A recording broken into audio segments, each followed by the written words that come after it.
I'm Niki Christoph, and welcome to Tech Dub. Today, I'm joined in the studio by Gary Shapiro, the longtime CEO of the Consumer Technology Association. It's a group that represents more than 1,300 North American companies on the cutting edge of innovation. CTA owns and produces the CES show in Vegas, one of the most influential events in the tech industry. Gary is also the author of Pivot or Die, How Leaders Thrive When Everything Changes. It's a timely topic to discuss in this current Washington moment. Thank you, Niki, for having me. Thank you for coming into the studio today. It's a busy moment in Washington, busy for you, but you recently authored a book again. And I want to talk a little bit about Pivot or Die, but let's start with your career. You and I both are educated and trained as lawyers. How did you end up from being a lawyer to where you are now? Yeah, great question. I never really knew what I wanted to do in life. I just tried to keep my options open. And the last second, I got into Georgetown Law School, and I heard that Georgetown campus was beautiful. I'm dating myself. There was no internet to check then. And on the way there, my father was driving me and a friend of the family who's another lawyer, and she said, you know, they're not connected, those two campuses. Anyway, bottom line, I went to Georgetown. I was broke, had no money, and needed to eat my macaroni and cheese. So first couple of days, I found a place to live and got a job. And the job was with a congressional office, a conservative Republican. Here I was from a New York liberal family. And fortunately for me, actually, it was Congressman Niki Edwards. He wanted to rewrite the Administrative Procedures Act, and he asked me to help him with it. I think I was the youngest person at the time in Georgetown Law School, extremely young, and I loved it. And that propelled me to a job at a law firm. It was an FTC law firm, which is very current right now. There's all former FTC commissioners and heads of competition. I started out as an antitrust lawyer. I worked with Squire, Sanders, and Dempsey. And then the association was my client. Even while I was in law school, I was working for the association. The association figured I'd rather than spend a few $100,000 to build my town, they could pay me well under $100,000, and I could work full-time for them. It was brilliant on their part, and it actually launched my career. I remember some of the lawyers from said, why would you do that? You know, that's our associations where people go to die. And I was like, I hated billing hours. I just hated keeping track of them. It's just, I found it so, because I'm really a fast worker and a thinker and a writer. And I just I thought it was a stupid system. And sometimes it was unfair to the client, to be honest with you. Actually, you're right. It disincentivizes efficiency. So the main reason I left being an attorney was because of the billables. And at the time, when I got out of law school, the software that we used to track your minutes, which every lawyer tracks in 6-minute intervals, was called Carpe Diem. And I was like, I can't with this. I'm out of here. I didn't know that. Carpe Diem. Seize the day. Yes. Yes. And I just loved it from day one. I mean, I'd been as a consultant to the association, I'd been to the CES. And as soon as I walked in, I said, I want to work there. And it was just great. I mean, it was the go-go era when the VCR was being introduced. There was my extreme involvement with relatively famous people like Ron Brown and David Rubenstein and a number of former senators and congressmen at the time was to run this coalition to try to preserve the VCR being legal. And we were up against the big Motion Picture Association with the most famous lobbyist of all time, Jack Valenti. We were the scrappy young people. I was running these meetings. I was in my mid-20s. I ended up doing live interviews and debates on the Today shows before Congress testifying, doing all sorts of things. And we went to the Supreme Court twice. We won by 5-4, and we beat Hollywood at every round. We preserved the legality of not only video recording, but of video rentals, and the principle that you could use something that's copyrighted and it could be a fair use. That we call that the Magna Carta of the tech industry. But the internet was challenged as an illegal recording device. There were so many things that came from that. The music industry we battled. And we ended up fighting for the legality of products, always against established industries. And we were the bad guys. And frankly, I didn't know what I didn't know, but we were very fortunate. And we were very intellectually curious, where our opponents were all old industries with a top-down approach. We were all equals, and we debated how to approach things. And we worked our butt off. And our goal was always to try to make sure we could stay legal long enough so members of Congress could figure out how to use our products. Oh, this is right. This has defined my career too. Great. Largely. We've traveled similar routes.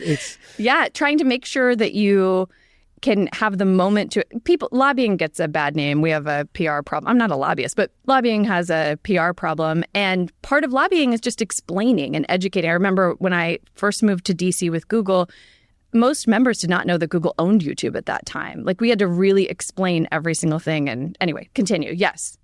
No, I mean, it is so, but that, and then the internet came along and we got engaged in that. And I was really fortunate that my best friend and former roommate, he became the first chief technology officer in the world for a government, the state of Virginia. He worked for Jim Gilmore, and I'd helped Jim Gilmore. He ended up creating a commission to basically allow commerce over the internet, to allow a lot of the companies that are there today to survive. Because when the internet started, it was unethical and arguably illegal to use the internet for commercial purposes. The crowd would devour you if you did.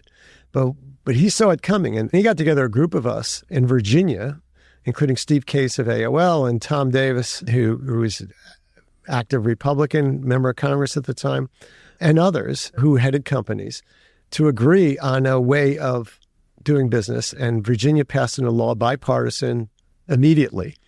And that was the springboard for the rest of the world to follow. And out of that, we literally went around the world and other governments bought into it. I remember going to Egypt and meeting with a head person in Egypt and even helping host him when he came to the U.S., as well as testifying before the House of Lords on. I mean, there were so many different things we did, and that became the standard around the world for doing business. That sprung into other things, so the development of HDTV, where we were essentially trying to figure out how to do it right.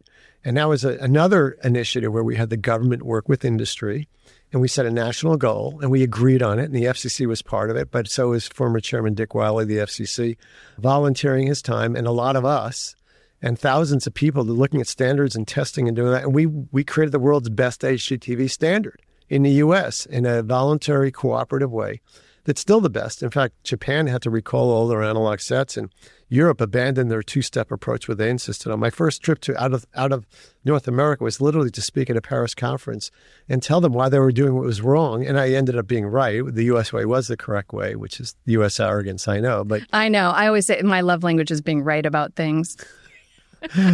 Yeah, well, I'm good at admitting when I'm wrong, but I'm often right. So in those cases, we've gotten this thing, and now we look at Europe, where you have to ask permission first, and their major output is regulation. That's their innovation strategy. Sometimes the way we feel it as an organization. So along the way, we grew dramatically. This thing called CES made it international. Now we have 140,000 people, and 40% of them are from outside the United States, and it's the most important global event there is in business. It's a tech event where the innovation world gathers every January, and it really is inspiring. And that's what keeps me going. Our goal as an organization is actually to make the world better for innovation and make sure the government doesn't screw it up, to be honest. And it doesn't matter Republican or Democrat. I mean, they both have tendencies that way because they're trying to deal with a specific problem, and banning technology is often the way. We would rather go a solution saying, if you have a specific problem, let's address a specific problem. And that can be with legislation or regulation. It can also be with standards or voluntary standards. One thing I'm proud of that we did during the Obama administration is there was this talk about privacy and wearables. And we got everyone together in a room, Google and Samsung, and then it was Fitbit and Apple and others.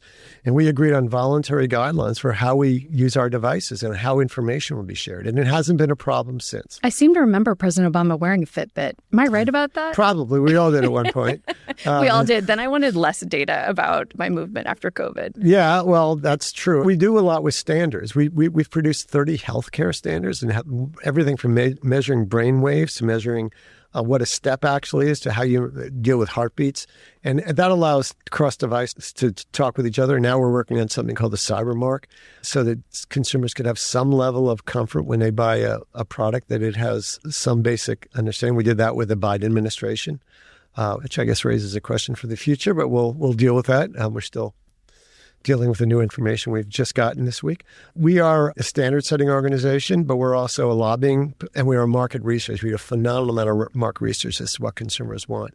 And we're an industry promotion, and the primary thing we do in industry promotion is CES, because it really does focus people on what we're doing. I want to talk for a minute about, so I love that you started with working on VCRs. I think sometimes one of the things that I bring to the table when I talk to people is I've been in tech for 20 years, which is a pretty long time. I was at Google before they bought Android. So I feel like I can bring sort of this big picture view. People forget when these things weren't legal or weren't allowed or weren't standardized. The entire economy has been driven by this industry, right? You just outlined, 35, 40 years of innovation that the U.S. has led on. And you just wrote this book, Pivot or Die. And one of the things I wanted to ask you about is your thoughts on our industry and how we need to pivot? Because at least in my time in Washington, which has been significant, we have gone from what I would call peacetime. Like we could do in some ways no wrong. Yes, it was telecom versus tech, and we had net neutrality battles, and we had surveillance, which is when I think things started to turn. But now it's almost I'm literally quoting this from you. It's a bipartisan issue to have headwinds against tech. How do you think we as an industry need to pivot, not just set aside the election, just in this moment where it feels like big is considered bad or tech is considered bad? Or do you even agree with the premise of that question? I struggle with the issue, honestly. I agree with the premise. I mean, the brief history of tech and policy is tech ignored it. Bill Gates didn't pay attention, and he ended up with this huge lawsuit.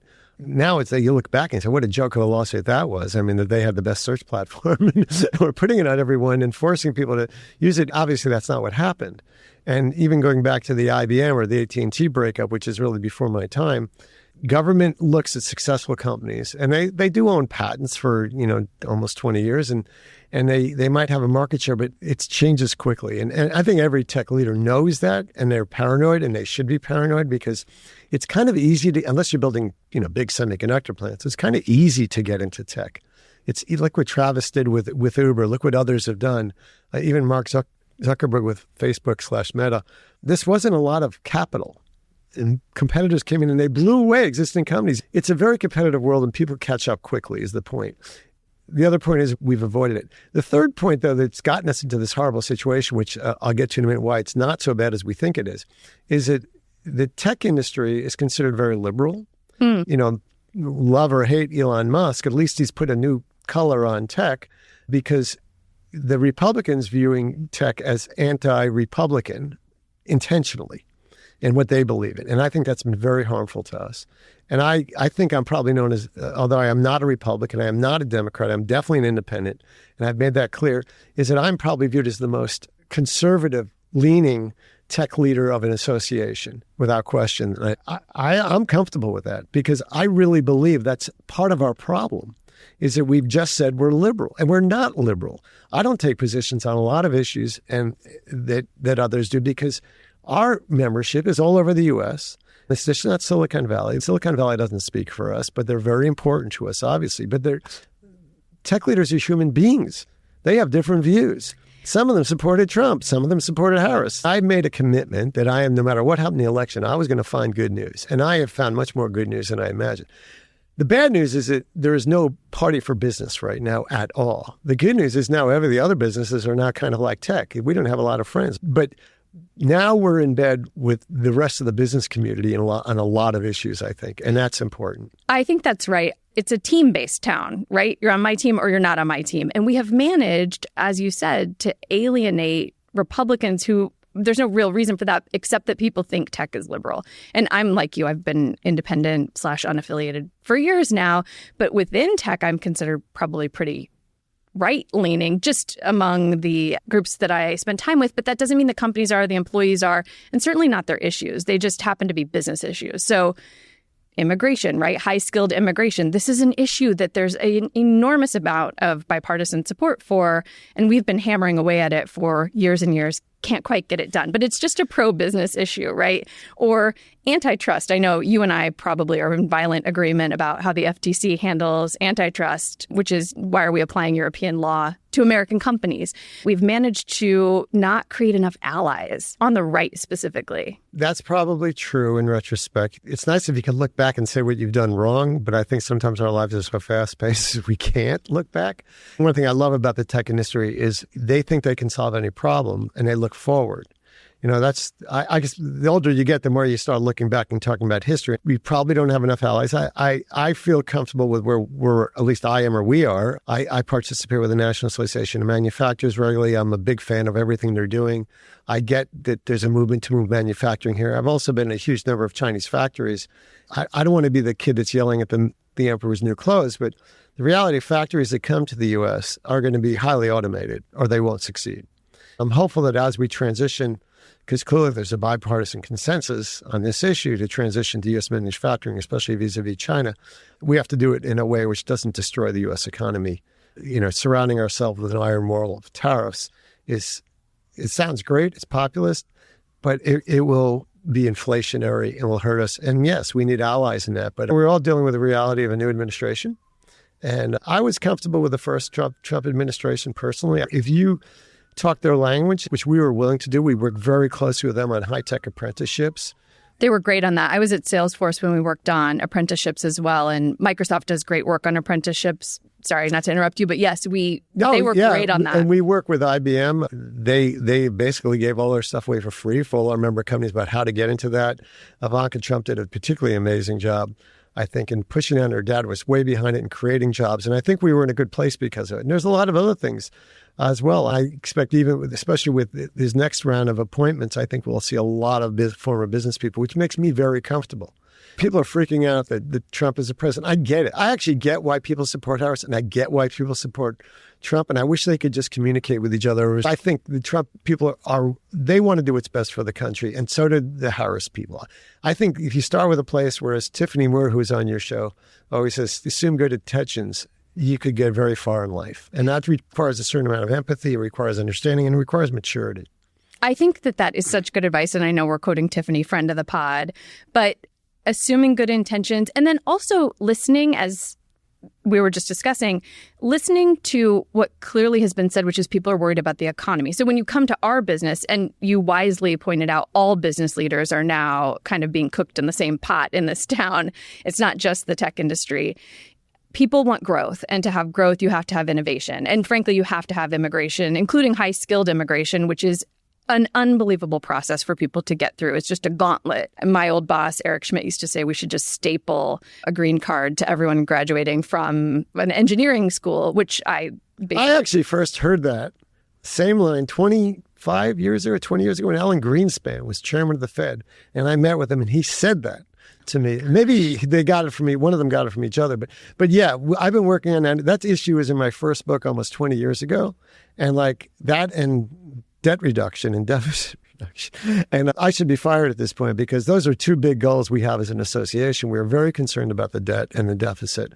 And we believe in growth. We're ready to support anything bipartisan on tax policy or spending policy because it's just out of control. Democrats accuse the Republicans of not being science-based. Well, Republicans could have accused the Democrats of not being math-based because they're both, at this point, they both have challenges with both of them because we're in a bad way and we need growth and we need innovation to fuel it. So I'm there and we need to do that. But I've been advocating this for 20 years. It's good to see a fellow traveler here. But I think those are two big planks, and I haven't gotten anywhere with either one of them. Well, we've gotten closer on high-skilled immigration, but there was, a hue and cry from the American public about the economy. So if that's what they care about, our industry is going to have to be able to operate without one or both hands tied behind our backs, right? So I worked at Google for a very long time. Competition is a click away, is a great tagline and also true, is accurate. You always have people right at your heels, innovating and changing. And as you look toward, set aside just the administration, we don't know who the appointees will be necessarily, but what do you think we need to build friendships? Do you think we need to communicate something differently? Do you think things are going pretty well? I think things can always go better and we have to strive. The point of the book, Pivot or Die, is that nothing stays the same. In terms of businesses and pivoting and public policy and pivoting, we have to change. We have to adjust. There's not only a new administration, there's clearly a populism in America which disagrees with the concept that immigration is a great thing. We have to get across the concept that actually immigration enhances the economy, that our tech companies are overly represented by immigrants, that we are a nation of immigrants, that diversity is something which is really important to innovation. And there's something about the immigrant mindset, which is true. It's almost genetic in the culture of our country now. And we have so many other things in our favor that help us, whether it's the First Amendment, which allows us to disagree, or it's the fact that failure uniquely in the U.S. in a startup is actually a pathway of education to success that people like me who hire people like, oh, you failed in a startup? We want you. Right. Because you've learned so many lessons, right? In other Israel and Canada come close on that, but there's other countries, it's not an issue. So we have so much going for us. And my job and what I wake up every day, if I fail at my job, government will do something to hinder innovation, which should change the world. We have a partnership with the United Nations where we are out there promoting this the fact that innovation is going to solve fundamental human problems, and what the UN calls human securities: the right to not be hungry, the right to healthcare, the right to clean air, the right to clean water. They've added one of our requests. We announced it a year ago at the UN on the opening day of the General Assembly, the right to access to technology. So we're up there with all these things as technology fundamental to human success in the world. What a responsibility that is for us. And if the U.S. can't do it right, who could do it right? So that's what gets me going, is we're changing the world. We're solving fundamental problems. We keep it on the big issues. I'll tell you one thing. We talk about net neutrality. I know it's the Lobbyist Relief Act. I made a decision 25 years ago that I don't know how I haven't heard that, but that yes. we would have a position on it, which we have. The competition will solve some problems, but we're not going to spend any money on it. We're not going to hire lobbyists. We're not going to advocate. We're not going to waste a lot of time because it's a non-issue. I think the idea that sometimes Washington is a hammer looking for a nail and that we are predicting problems that don't exist yet is absolutely fundamentally one of the challenges of this town, right? So you're defending against something of which there's no evidence of harm at this time. I actually think this, and I'm not sure if you agree, but I talk on this podcast a lot about AI. We used to talk about crypto. Now we're talking AI.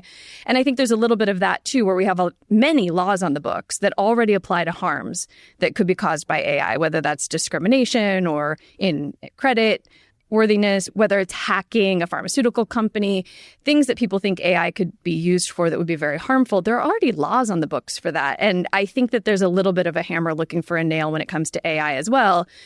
Voluntary guidelines or voluntary commitments are maybe a way we can get a little more runway to see where this goes before we overregulate ahead of time. I totally agree with you. I mean, if you take self-driving cars, AI, privacy, these are issues which are literally creating new costs, especially for startups, which we're very sensitive to. We want to make sure that startups can go in there. And like they focus on it. Their export is regulation now, and they're hurting startups. They hurt them with their privacy laws. A lot of them went under, and it's tougher to start a company in Europe. And now they're doing it with AI. And their export is regulation. We don't want to be like Europe. But we don't want to be like China either. Right. China has no privacy, and they have 1.4 billion people, and they have amazing databases that we'll never have. So they've gone the other way. And they're actually getting pretty good in innovation. I used to say they were just copying and stealing, but now they're... And then selling it back to us? Yeah, they're graduating 1 million engineers a year, and they have a strategy that focuses on these technologies that we're talking about that they've had for years.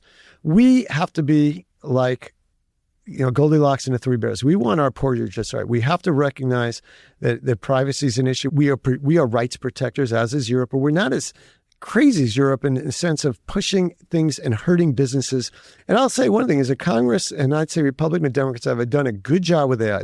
They've listened, they've held hearings, they're being thoughtful in their approaches, but at the same time, we have states which can act and hurt and make difference, and they make decisions without regard to the consequences of the decisions. And a national approach on some of these issues, like self-driving, so you don't have to change your license plates when you when you have a self-driving car going across. And that's one thing with the Biden administration, just they went all electric, they stopped everything on self-driving, and I'm hopeful we'll get back with that, because that's really important, not only to saving American lives and empowering disabled people, but it's a global competition that will make a difference. And it'll also save healthcare costs, which is also driving a lot of our spending. Well, and anyone who knows me has to hear about self-driving trucks, which I'm obsessed with, because we have a shortage of truck drivers. And so this is going... Anyway, that's a topic for another day. You and I are very aligned on all our issues. I know. Well, that kind of makes sense given our backgrounds. But I feel like we managed to come full circle, which is, I started out by asking you what the industry should do to pivot. And the truth is, back in the day, we were...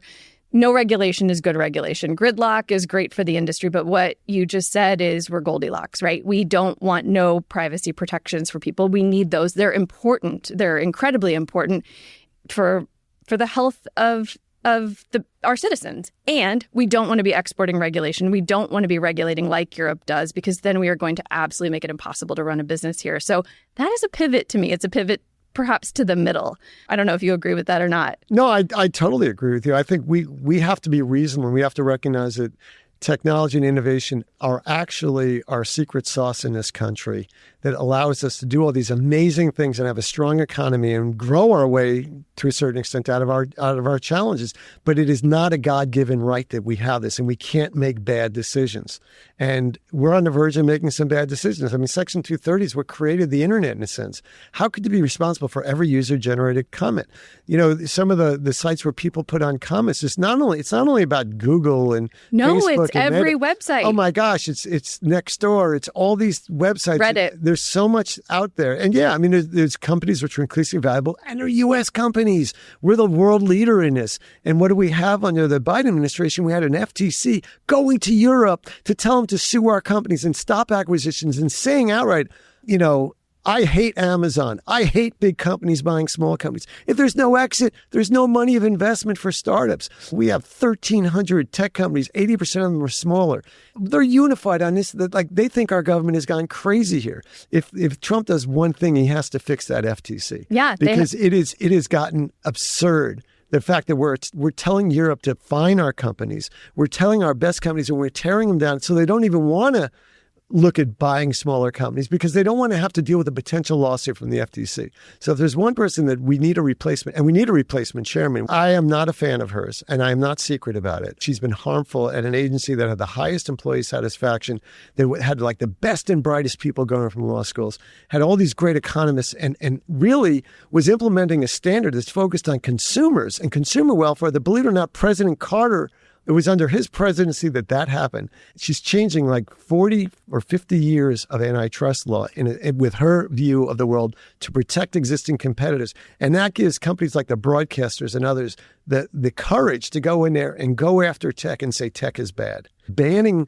artificial intelligence from doing things, which is a trend we're starting to see, especially in states, really dangerous. And I love American workers and I want them to succeed. We have to be the country in the world that has innovation and progress and makes the world better. I think this is a wonderful wrap up to our conversation, Pivot or Die. I'm going to put a link to it in the show notes so people can buy your book. Gary, thank you for taking the time to come in. It is a busy moment in Washington because we've just gone through the election and gotten results faster than we thought. And now everyone, you, me, everyone is trying to figure out what the chessboard's going to look like in 2025. So I really appreciate you taking the time. Well, I appreciate the discussion. Great. Thank you.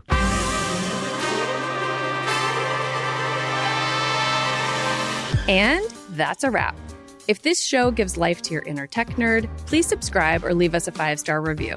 Anybody listening to this podcast knows that the algorithm needs to be fed, and I really want to keep it ad-free and independent.